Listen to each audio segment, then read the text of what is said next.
Hello, everyone. Happy Thursday. It's Thursday before a holiday weekend. My goodness, we've got a lot to cover today. So, just waiting on the folks to load in for today's webinar. Just want to say welcome and introduce myself. My name is Kendra Loper. I am the Director of Client Services at Veritus Group, and we are so excited to be with you today. And just before we dive into a few housekeeping and introductions of our guests, I want to set the tone for today's conversation.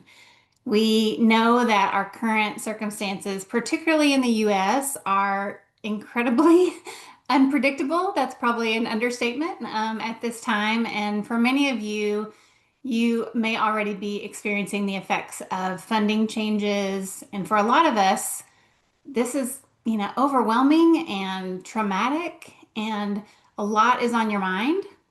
And while a lot is on all of our minds as we're navigating these spaces, we really want to keep today's space focused on building community and really talking about what's within our control. There's a lot that's out of our control, but what is within our control and how can we navigate these uncertain waters? And so we ask that today any of your comments that you put in the chat be respectful and really focused on the topics we're discussing. But with that said, here, are a few other items you want to know about our webinar system. We have a lot of participants today, which is so great, and we want to make sure that we get to as many of your questions as possible, but we won't be able to take them out loud. So if you can, down at the bottom of your screen, you should see a Q&A box. And if you'll place your questions as we go along today's session in the Q&A box, that will help me make sure I don't miss them. Would love for you all to start introducing yourself in the chat so we know who's here, but make sure you put those questions in the Q&A box as we go along. And feel free to submit those questions as we go, and we'll have different points at which we stop and take some questions and try to get to as many of those as we can today. Just to let you know, we do have an international audience on the webinar today, and so you are welcome to turn on those closed captions if that supports your learning. We do want you to know that we're going to be sending you a link to the recording of today's webinar. So look out for that email tomorrow. There'll be a link there and you'll get that tomorrow. So if you want to go back and revisit any of this good insight that we're going to be talking about today, it'll be available to you. So without further ado, I'm thrilled to welcome again all of you, but also Jeff Schreifels, the principal and owner of Veritus Group, and our special guests, Joyce MacDonald and Maureen Gregory. Jeff, why don't you kick us off with a brief introduction and then introduce our guests? All right. Happy to. I'm Jeff Schreifels. And as Kendra said, I'm principal and owner of Veritus. I've been doing fundraising work now it's hit my 37th year. So I've been doing this a long time, and I think I've learned a few things over that time. Not everything. I'm always trying to learn something new, but hopefully I can pass on some of that to you all. And we're looking to have a really good time here today because one, we all deserve to have a good time today, I That's right. think. But we also are going to learn some things and also from your questions, be able to see where you all are during this time of what I would say almost like a crisis. But Joyce, why don't you introduce yourself and then Maureen can introduce herself. Thank you, Jeff, and thank you, Kendra. And yes, I saw a quote. I love Kendra's glasses display as well. She apparently is in a pinkish mode today, That's right. which That's is right. very cool. Um, I'm Joyce MacDonald, but I call myself Joyce Mac. And I am the president and CEO of Greater Public, which is an association for public media organizations, PBS and NPR stations for the local stations across the US. And we primarily support them in fundraising, marketing, and audience development. And I've been in public media for many years and commercial media before that. And I'm thrilled to be here today. So thank you. Awesome. Hi, and I'm Maureen Gregory. I'm with the Free Store Food Bank in Cincinnati, Ohio. I am the Director of Leadership Gifts and lead a team of mid-level and major gift fundraisers. And we Freestore is part of the Feeding America Network, which is a national network of food banks. And I'm just pleased to be here with you all today. Yeah, thanks everybody. We're so excited. So let's get going, right? We want to get to as much as we can. So today's call is going to be a little different than our normal webinars. If you've attended some of our past sessions, we won't have any slides today, but instead we're really just going to be talking together and learning from Joyce and Maureen and Jeff as he, reflects on a lot of the client relationships that we have and what we're hearing about what's happening across the sector. But we really want to just talk about the most pressing topics that we're hearing, what's happening in this ever-changing fundraising environment. And really to kick things off today, I'm going to have both Joyce and Maureen share a little bit about some of the challenges and opportunities that they have been experiencing and how they're approaching these current events. So Joyce, let's have you start. Great. Happy to start.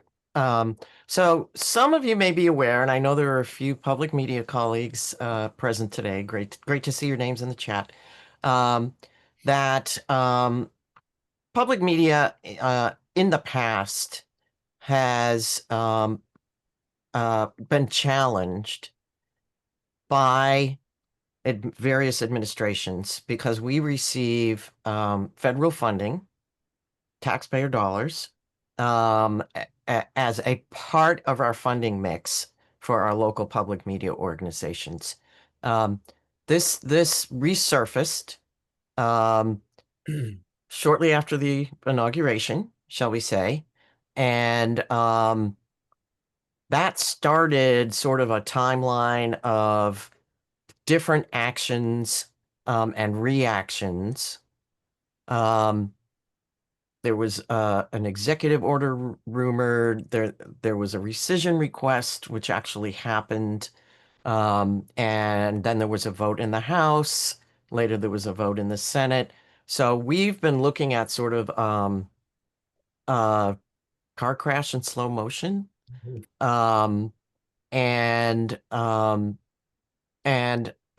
our role, we work with stations that are community licensed, no particular ties to state funding, no particular ties to an institution.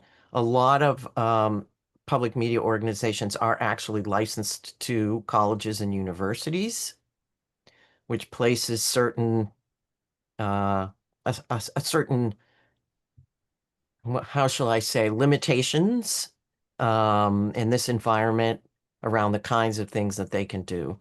But we knew that some of our members would want to let their audiences know what was happening with federal funding, and that they, at some point in the process, would want to fundraise.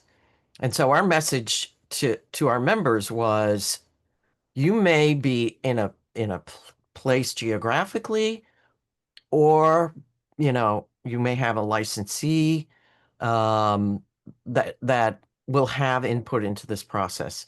And we're not saying reasonable people can't disagree about when and how to fundraise in this environment, but if you're ready to go, where we provide assets, social media posts, graphics, letters, emails, on-air scripts, etc., to equip stations that we're going to go ahead and fundraise. And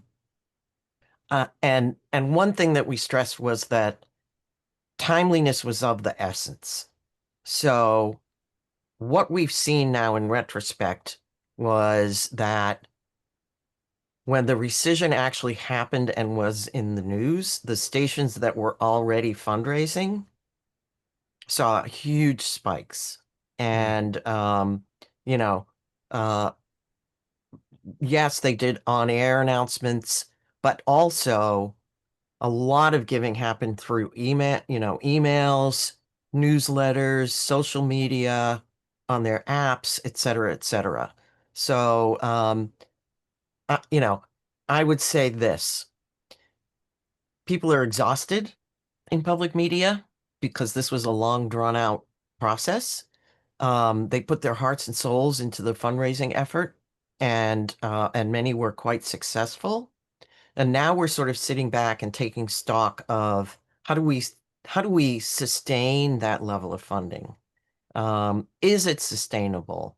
And what should we be looking at in terms of strategies to ensure that we're going to have the resources we need locally going forward? So I'll pause there, but that's sort of where we are as an industry.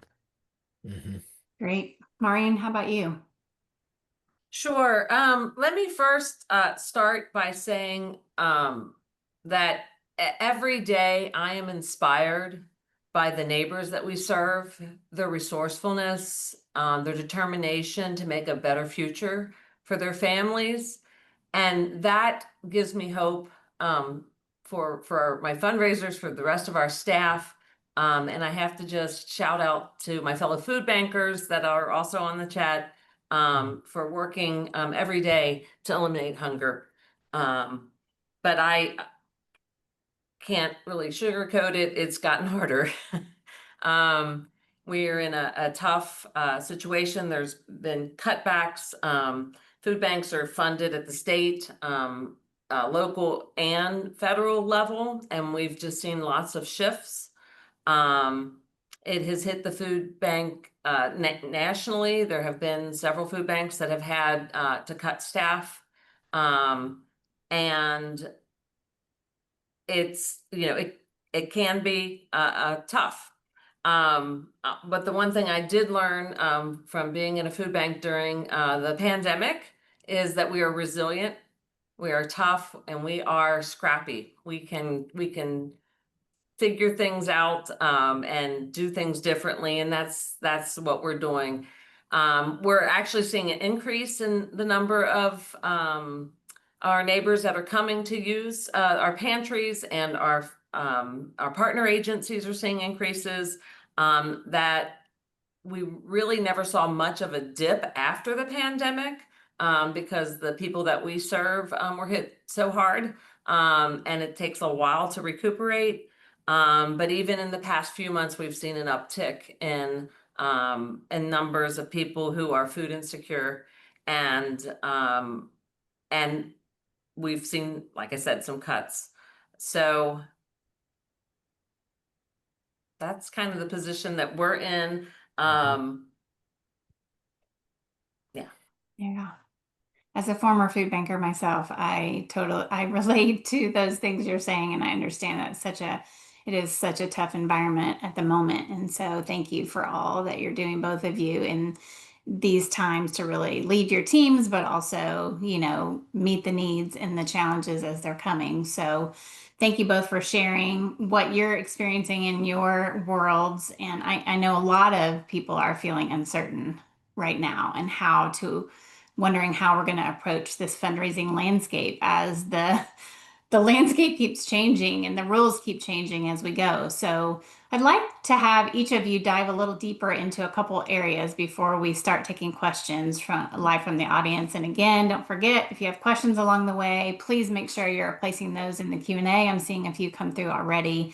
But Joyce, with public media being in, such the limelight and focus lately, how are you addressing the funding concerns, and what are you advising the local stations?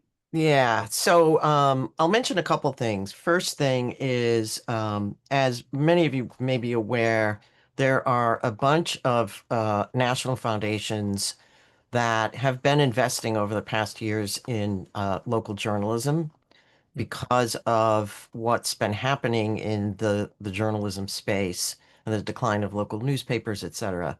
And so this obviously was on their radar, and they have not invested massively in public media in the past.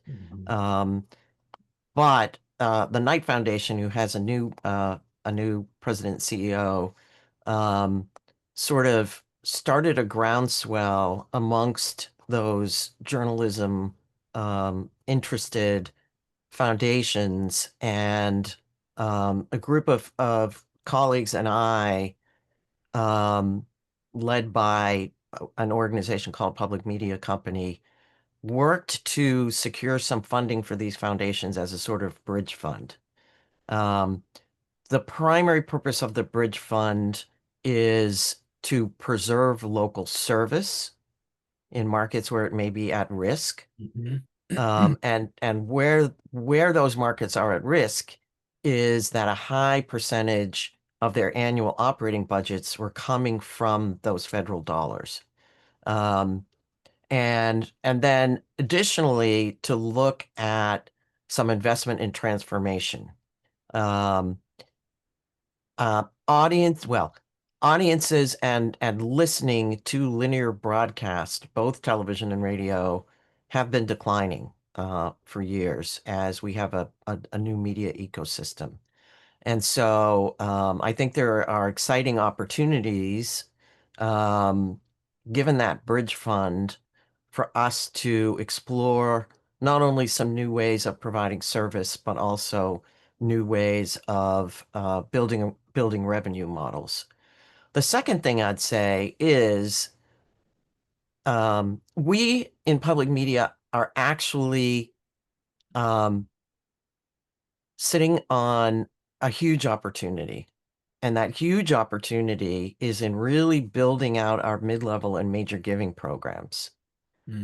We in public media, sort of, our heritage comes from going on the air and asking our audience to step up and support us. And they have done that.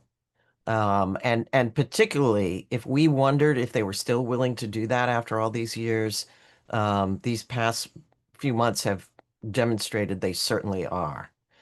So we have large, donor lists, and we have, I would say, underdeveloped in many organizations, underdeveloped mid-level, major, and legacy giving operations.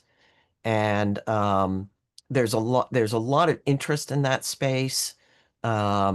Stations that have really, done the work, and I'll just say, this is not an infomercial, but I will just say some of them in partnership with Veritus Group have been very successful in building those programs over the past couple of years, and the results show what the potential is. So that is something that my organization and this group that's gotten together to work on this bridge fund have in the back of our minds as we go forward as a piece of the sustainability puzzle for local public media organizations. So yes, it's tough times, and I will say my team accuses me of being a pathological optimist. But I do think there's a path for public media, and we're determined to do all we can to support our members in that. Yeah, great. Maureen, I'd love for you to jump in and talk specifically about your mindset as a leader in your organization and how you're supporting your team as they're navigating these uncertain times. Sure. Thank you. And I actually asked my team, I let them know that we were coming up with this, and I kind of did a pulse check with them. And, some of it's just really troubling times. But we're really been lifted up by some of the conversations we were having with our donors. And so we're really leaning into that communication with our donors, leaning in to reach out, having some tough conversations because some of our donors are struggling. But just yesterday, one of my team members had a conversation with a donor who said he never imagined he increased his gift by a third this year. He said he never imagined doing that 25 years ago, but the market forces have helped with that. And so I'm sure everybody on the call has had similar stories, and it just encourages us to move on. Myself, with my team, I really have leaned into being more of a cheerleader. I've always been a coach, and we certainly have our key performance indicators that we have to meet, but really working to build my relationship with the team, but also to be an eternal optimist, as Joyce said, and challenge folks to see the bright spots and the opportunities that we have to move forward in partnership with our donors. Yeah. Thank you. Thank you both. And Yeah. before I move it on to Jeff and I'll let him ask a few questions, I'd love for both of you to reflect a little bit on some of those bright spots that you talked about, Maureen. Joyce, you mentioned the Knight Foundation. What are some other bright spots that you've seen during this season? Yeah. I would just say proactive gifts from major and mid-level donors, new donors coming in at higher levels, and many new folks coming in as monthly donors, as sustaining members, and that all is an opportunity for public media. Although we're tired, we have to communicate with those folks, talk about the impact that they're having, show them as much gratitude as we can, stay in touch with them and cultivate them to stay with us and perhaps even give more in the future. And I, I think I would just echo what Maureen said. Whenever folks are feeling the weight, um, I like to say, go and read the comments from your donors, because they love you and they trust you. And, when you ask, they step up. And that is something to celebrate, even in the midst of all the challenges that we're having. Yeah, I think trusting your donors and making it easy for them to give and staying in touch with them are all positive things that we can engage in as an industry. That's good. Maureen? Yeah, and actually, I just want to add on to a couple other things with working with my team that I left off. One of the things that my team appreciates is transparency. So making sure we are communicating clearly, making sure, what management is doing is great.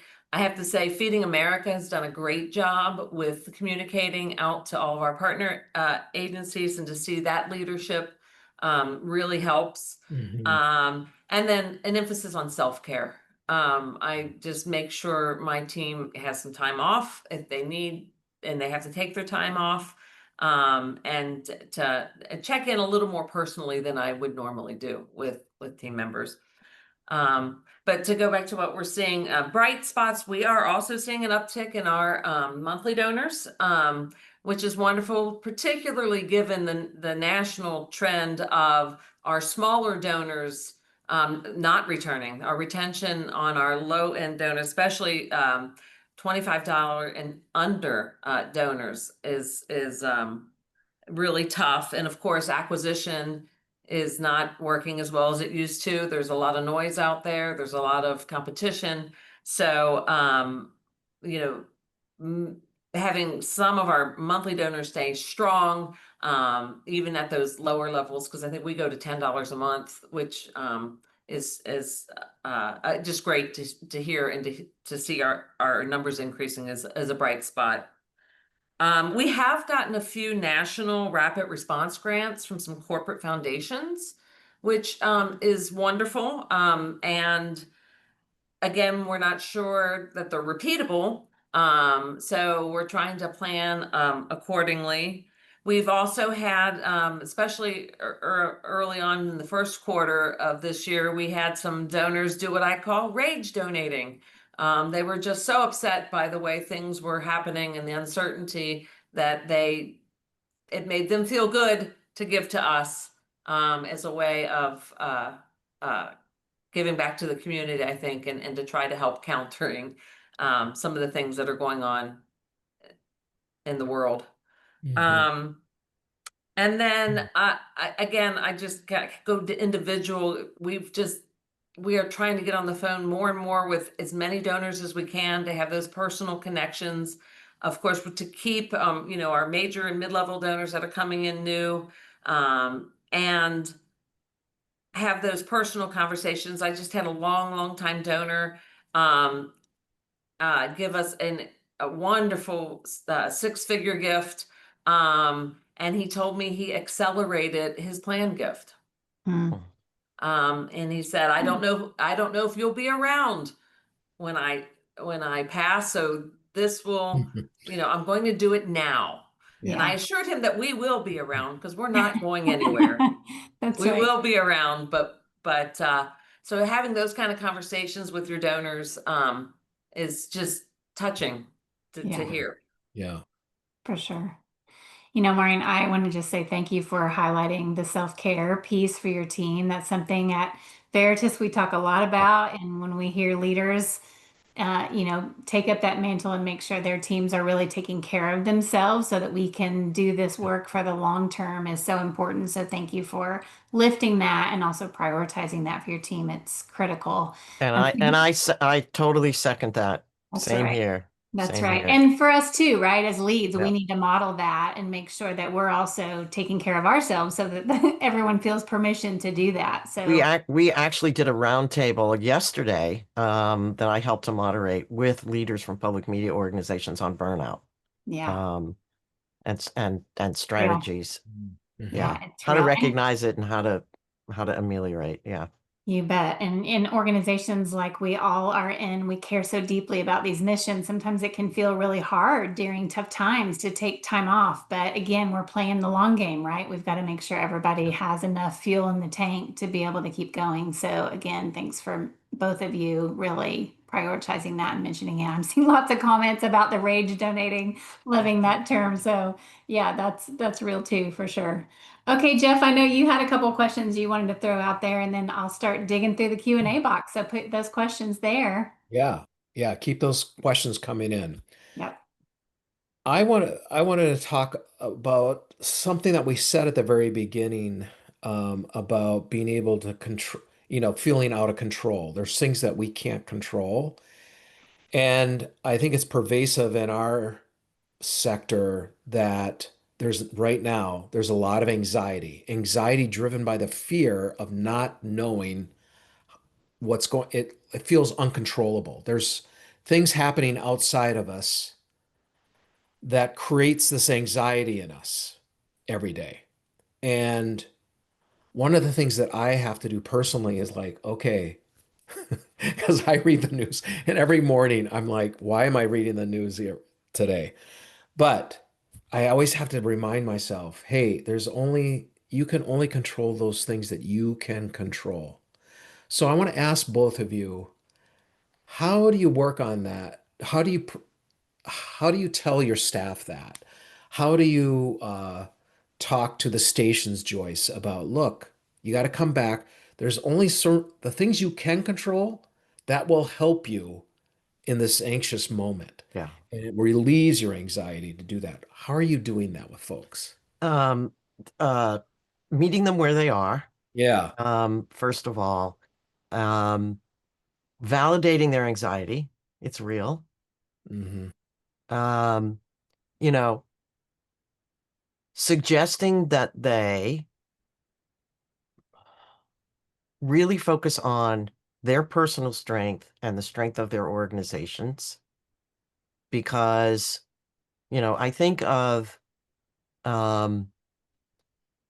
organizations like a tree, and the trunk and the branches of the tree are the leadership structure, right? The staff is the fruit, the projects are the blossoms, and it's like, if you're a tree, there are a Hmm. lot of environmental things that can happen that are completely out of your control. Huge windstorms, hailstorms, you know, freezes, Yeah. et cetera, et cetera. The only thing that you can do as a tree is make yourself as strong as possible.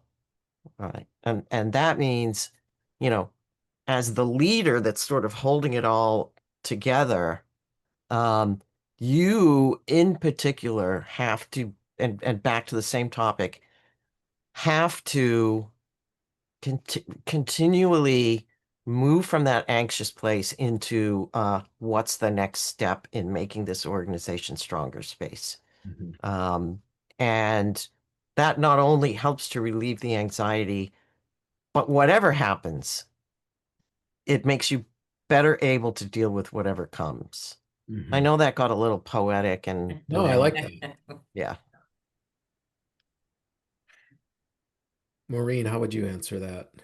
Sure. I think I love your tree imagery. I'm going to keep that. That's wonderful.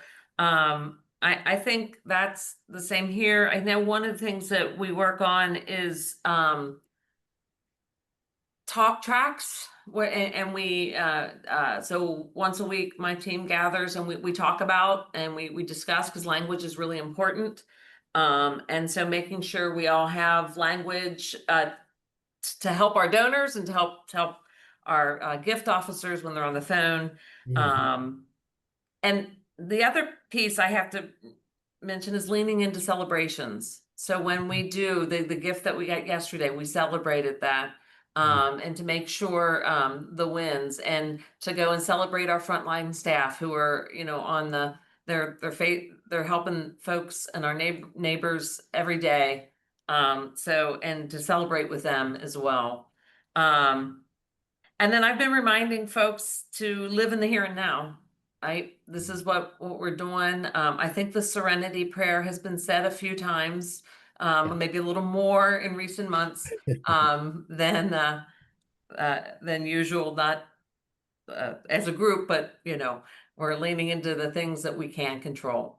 Yeah. Yeah. And I will also echo something that Maureen was saying a bit ago about communication. And we've really upped our cadence of internal, meetings and emails and, and done the same with our members, calling a town hall in 3 days to talk about the latest development in the funding crisis. And those things really help. Being Yeah. in community is another thing that sort of helps to lower that anxiety, much like we are today. Yeah.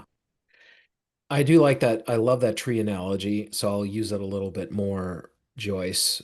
Looking at the roots, the base of this tree, the strong branches or leadership. How have you seen leaders respond to all these changes and cuts and everything that's going on? What are you seeing out there, both of you, and your leadership, Maureen and Joyce out there? How are they responding to this? It I vi could jump in. You go and then I'll Right. follow. Yeah. Sure. So it's interesting that food has never been a political issue ever. Yeah. And now it seems to be more um, um, than it's ever been. And so we've always tread lightly with our donors, depending on where they are.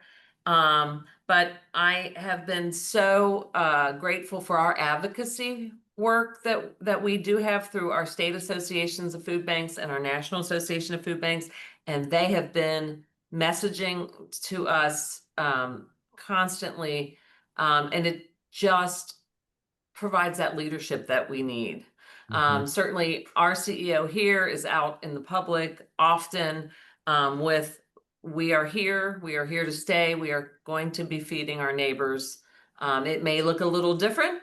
We may not have 8 varieties of produce today, it may be 4. But we know that the community is behind us and we have a mission to accomplish. Yeah. That's awesome. Yeah. Joyce, what have you seen from leadership? So we have 240 plus member organizations. Yeah. Um, and they range from very small to very large and everything in between. Mhm. As a thumbnail, the smaller the station, the worse this is for them. Yeah. Um, and I think people people are really stepping forward. Um, you know, I would say there's a minority that's sort of throwing up their hands, feeling shell-shocked and sort of stuck. I think that they'll get out of that phase. You kind of go through the stages of grief, right? Yeah. It's Yeah. like this denial, this can't happen. This can't be happening. Oh, it's happening. Oh, I'm angry. You've got to kind of go through that. I think there are many, many stations with amazing leaders who sort of had a contingency plan made, had already started talking to their donors and boards, and I think as much as possible are using this as an opportunity. Now, that's Yeah. not to say they're not exhausted. I mentioned the roundtable we did yesterday, and we showed a picture of a battery ranging from, you know, full green to orange to yellow to red. Yeah. And people were, put themselves in all of those quadrants, except the full green one. Yeah. Nobody said that they were fully charged. Yeah. Yeah, we're in it for the long haul. Yeah. And same with me and my team. But what we stressed yesterday to these folks is, if you're in the red or the yellow, it's not sustainable. Right. So make a plan for yourself. Even if it's, mid-October, I'm going to take 4 days, like make a plan for yourself because this isn't like done and dusted. Yeah. You've got to be fully charged. Joyce, you alluded to this earlier, but a lot of stations are seeing some great donations come in, and um, same for you, Maureen. You're starting to see some really nice gifts come in, but how do you sustain that? Hmm. What are you looking? What are some of the strategies that you're talking to the stations, Joyce and Maureen? What are you doing to think about these donors that are giving during this time period? How are you going to sustain that revenue over time? Yeah, I talked about the opportunity that we have in mid-level Yeah. major giving and planned giving. And, we're really sort of encouraging stations, as much as you have the bandwidth to do, to really try new things, you know.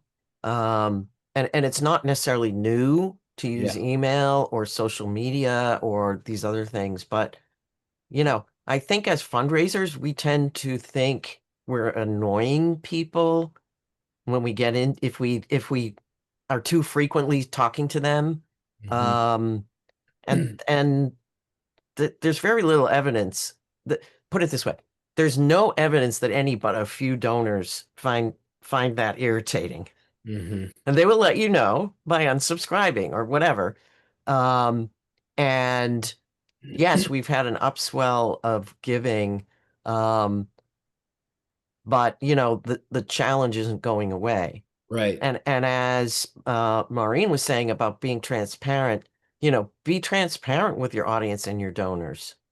That you couldn't be more grateful for the support that's come to you to help you through the coming year. Yeah. You know, we're hoping that you're alongside us in this for the long haul. And will you consider, um, you know, I think there are other things to be explored. We are in the space of doing things like events and doing, you know, uh, travel things and other sort of tertiary Mhm. activities that we do. I think that we are ready as an industry to sort of really take a solid look at, what does our pipeline look like going forward?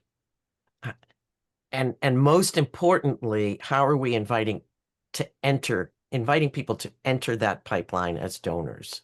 Yeah. There's a lot more consumption of public media than there is funding coming from our audiences. Yeah. Yeah. So yeah, lots to explore. Maureen. Yeah, so Free Star Food Bank, this has lots of echoes of when the pandemic hit.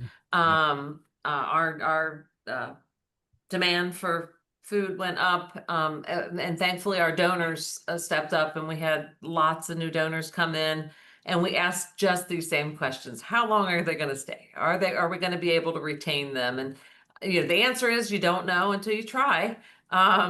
And that's actually when we got very uh, not very serious. We've always been very serious about our major gift fundraising, but our organization put more resources towards major gift and mid-level gifts.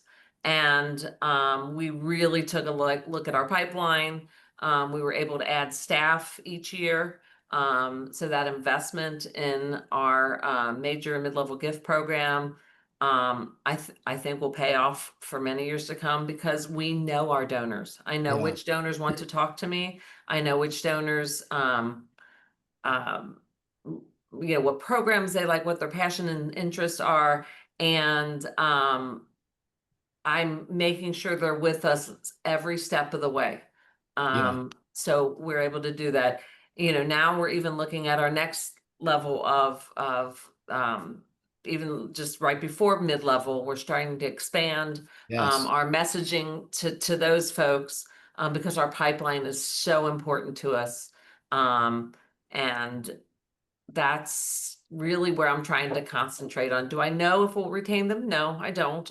We didn't after the pandemic. People thought of it as an emergency and they gave those one-time gifts.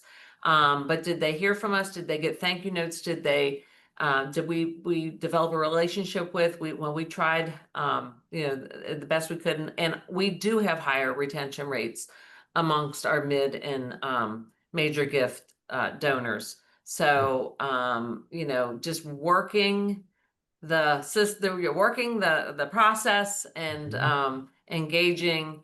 I just can't tell people enough to just keep committed Yeah. to that communication. Yeah. Yeah. I'm one last thing before we go to other people's questions. I wish foundations would really step it up during this time. And if you think about it, this is the time for them to, I'm going to use her as a verb. Mackenzie Scott this. In other words, they need to start investing in the infrastructure, the capacity building, Mhm. so that that funding that's been lost can be regained through sustainable fundraising efforts, especially through individuals. Because across the sector, because we've been doing this a long time, and Joyce, you know this, that is the area around major plan giving. That area has been underserved in most of the nonprofits that we've seen out there. And it would be so great for those nonprofits who are afraid to invest in it to be able to get some help to create infrastructure there. Um, but so if there's any foundation people out there, what can we do out there for you? That's right. Next time That I would, talk to Ms. Mackenzie, I'll mention That's yeah, that to her, right. Jeff. yeah. She's been doing great because there's nothing attached to those gifts, Yeah. you know? And so to be able to use that to build capacity would be just tremendous. Yeah. Anyway, let's do it. Yeah, let's jump into some questions. So you've already answered some of the questions without even knowing they were there in the Q&A box, and certainly a lot of questions around, you know, how long will this rage or, emergency giving last, and how do we cultivate and really lean into the relationships with these new donors or increased donors. So I think you've spoken to that certainly, and how we reach back out and how we make sure that those donors understand their impact of their giving. But I like this question that someone sent anonymously. But what would you say are the first things an organization should do to really audit their situation if they're experiencing funding decreases or losses? What's the very first thing that they should take a look at in terms of their fundraising program? Anyone, feel free to jump in. I mean, I would say data. Yeah. Do you have the data? It's all going to be driven by your data. Again, just to go to our example during the pandemic, I mean, we had like 3,000. We're not a huge organization, but we had 3,000 mid-level donors that we were like, oh, here's the people we should be talking to. And we kind of looked at their, so get your data, know your numbers, look at frequency, look at loyalty, and capacity if you can, and prioritize those donors, and then talk to them, see if they want to engage with your organization. Yeah. That's good. And see who doesn't, right? Yeah.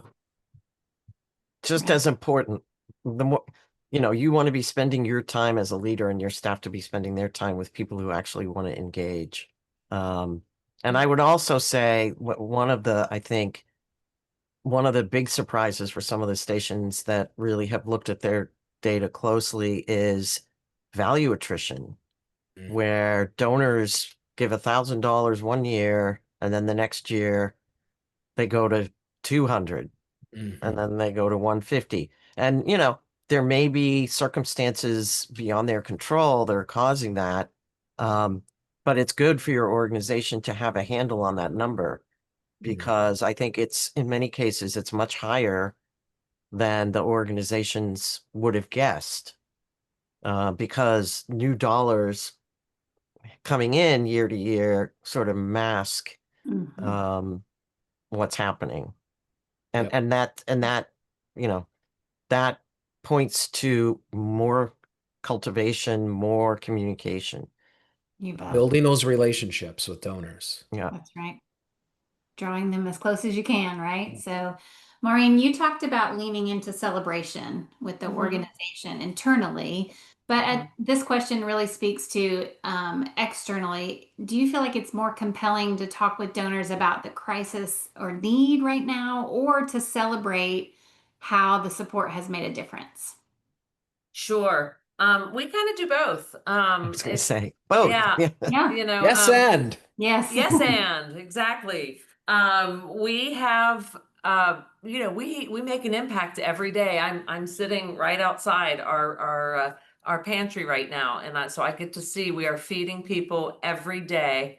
And so it's my job to bring that vision, what I'm seeing right here, to my donors when I'm talking to them. And that is a celebration. But my comment was that I make sure we internally celebrate wins, to keep the staff, to help with the burnout and to keep the staff going. But externally too, we just had, we have a workforce development program. We just had a graduation. So we celebrate every 10 weeks when we graduate people out of our cooks program, which is a culinary training school. And so, the need is also there. We start, anytime we thank our donors, we start with thank you. This is the impact you're having. And can I tell you a little bit about what's going on right now? And we talk about the increased need, and where our uncertainty has, Right. kind of made us a little vulnerable. Yeah. Yeah. That's good. I was hoping you'd say yes and right. It's all of it, right? We shouldn't be picking and choosing, but they've got to hear both, right? They've got to understand, and we have to be transparent about the need, but also, hey, right? Look at what your gifts are doing and this incredible impact. So that's great. Joyce, we have a question here. Can you speak to any plan that those organizations who have a membership program like public media, how you move them from memberships, right, to a typical donor, right? You talked about in public media, there's an opportunity in mid-level major gift and planned giving. How do you do that? Yeah. Yeah. So typically, and when we talk about members in public media, those folks actually are low-level donors, right? If you've ever, and I'm sure many of you have, listened to a public media organization, at some point you've probably heard a pledge drive, which is when we go on the air and we ask folks to support the station, $5 a month, and you will get, and I'm not going to say tote bag, you will get the this year's station mug or whatever. And if you give at the $100 a month level, you get the fleece vest with the station logo on it. We've tended to be more transactional at both the sort of membership slash entry level and the mid level. And so the key is to really start to look at mid-level donors as philanthropists. And if you start treating them that way in terms of your messaging, the kinds of quote benefits, and I'm not talking about fleece vests, but I'm talking about, you know, come to our event in partnership with the local food bank and hear about how our community is trying to solve the food crisis. And the more you communicate with folks and put them into that philanthropic category, the more likely they are to see themselves as donors as opposed to members of a club. And it takes time, and yes, it takes planning. It's a different approach. But your mid-level donors are among them are those most likely to become major donors. Yeah. And so if you get them into that philanthropic mindset, and they say, yes, I would love to talk with you and have a deeper relationship, you've already planted that seed. So I hope that helps answer. Yeah, I think it does.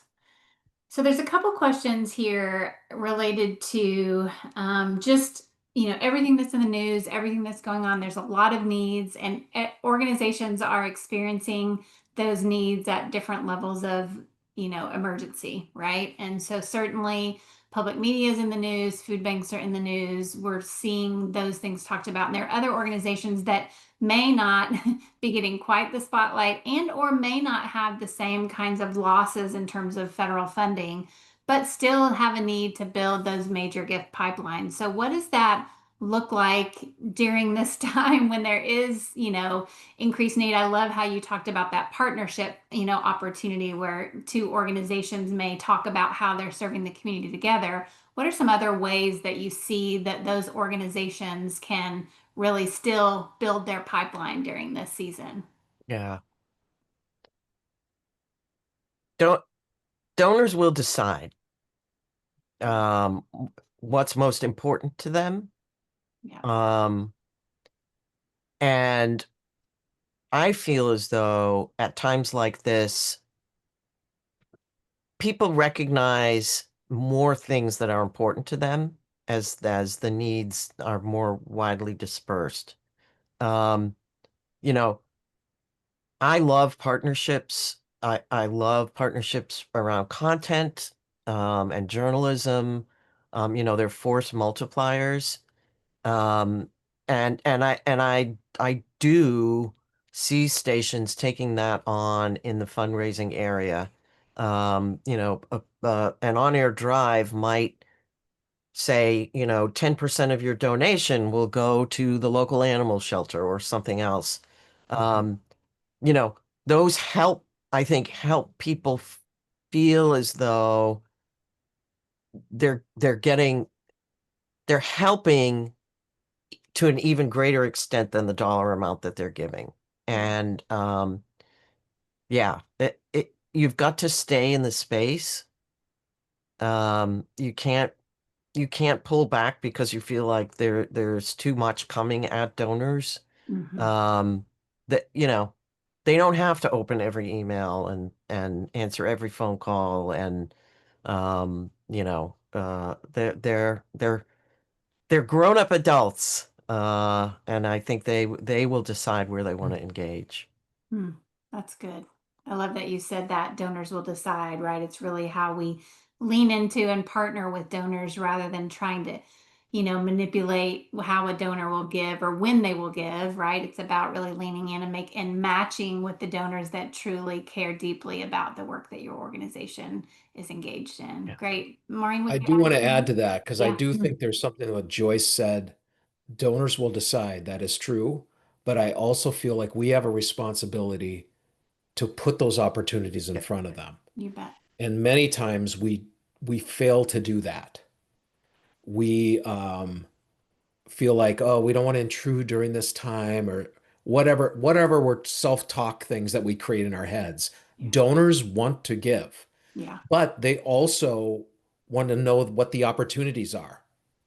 So don't be afraid of that. Which really speaks to something, Jeff, I wanted you to speak to. I've seen several questions use the term donor fatigue, and there's a way we think about that term at Veritas. You want to talk about that? Well, I don't really believe in donor fatigue Right. because I believe that if you're providing value to a donor, they will always be there to receive it, whether they give or not at that specific time. So I always go back, are we putting together inspiring offers for donors to give to that match their passions and interests? You bet. If we're doing a really good job of that and taking care of them along the way, they will respond to us. And we don't see that fatigue because if you're doing that, that's what you're doing. You're in relationship, you're partnering with that donor. And I think this is also another good time that when there's a crisis or funding gets pulled, and it exposes some things in our organizations that may not be right. This is a great time, something you can control, is to look at that donor pipeline, and how are you structured properly? How are you investing in each area of that pipeline? That's right. Are you sufficiently investing in all of those areas or not? Now's a good time to really look at that. Don't let that be a barrier for donors not to give because you haven't figured out internally the stuff you need to do. And so this is a good opportunity to look at, what's been exposed through this in our systems. What barriers have we put up that we didn't mean to, but they're up there that prevent donors from giving to their heart's content. That's right. And one thing we say all the time is don't try to tell your donor story. And we tell ourselves stories about how we think the donor will respond. And so we might be fearful about putting that offer out there during such a difficult time in the world. But again, it's the donor's decision how they respond to that. It's our opportunity to put that in front of them. So thank you for highlighting that. And I know we're about out of time. I know we didn't get to nearly as many questions as we wanted to, but we'll sift through these questions and see what else we can respond to in other ways through our social media and other channels. And I do want to thank Maureen and Joyce for taking time to join us today. They have such incredible insight to share. I hope you'll reach out to them on LinkedIn and connect with them and get to know them and their worlds. Also, just a reminder that the recording of today's session will come out tomorrow, so be looking for that email. And I just want to say thank you to all of you on this call for the hard work that you do every day. It's such a privilege, and I know sometimes we have to remind ourselves that, but it is such a privilege to sit in the seats that we do as fundraisers, to sit in between these incredible organizations that we believe so deeply in and the work, this great work that's being done, and these donors who care so deeply about the work. We get to be this beautiful bridge, and it's hard work, but it's incredible work. And so thank you for all that you're doing. Thank you, Joyce. Thank you, Maureen, for the teams that you lead to do this great work. And we look forward to seeing you again on another session. I hope you'll join us in the future, but take great care and have a wonderful day. Thank you so much. Thank you. Thank you, Maureen. Pleasure to be with you on this panel. Thanks, Joyce.